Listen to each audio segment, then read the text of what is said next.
আচ্ছা, আপনি কি জানেন কোন সাপের মাথার উপরে টেন্টিকল রয়েছে? আর আপনি কি জানেন কোন মাছ উড়ে উড়ে শিকার করে?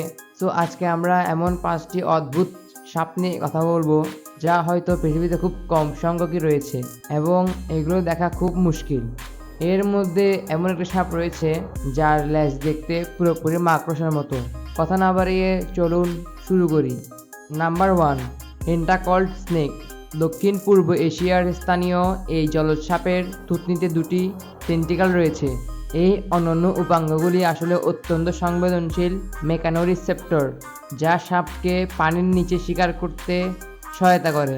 টেন্টিকলযুক্ত সাপটি 30 মিনিট পর্যন্ত তার শ্বাস ধরে রাখতে পারে এবং এরা মূলত জলাভূমিগুলোতে বাস করে। Number 2, flying snake.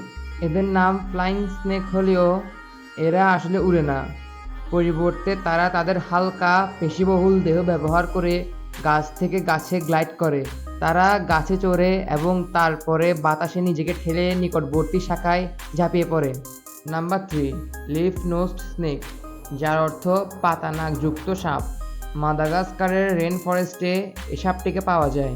এই সাপটির একটি পাতাযুক্ত লাঠির মতো মাথা রয়েছে। এটি পৃথিবীর সবচেয়ে অদ্ভুত চেহারার সাপগুলির মধ্যে একটি। Number 4, blue coral snake. এই সাপটির প্রাণবন্ত নীল এবং কালো ব্যান্ডের জন্য পরিচিত। ব্লু কোরাল স্নেক দক্ষিণ পূর্ব এশিয়ায় পাওয়া যায়। এর বিষ শক্তিশালী হলেও মানুষের জন্য বিশেষ বিপজ্জনক নয়। শেষ এবং নাম্বার 5টি হলো স্পাইডার টেইলড হর্নড ভাইপার। ইরানের স্থানীয় এই সাপের লেজ মাকড়সার মতো দেখতে। এটি পাখি এবং ইঁদুরের মতো শিকারকে আকর্ষণ করতে এই অনন্য অভিযোজন ব্যবহার করে।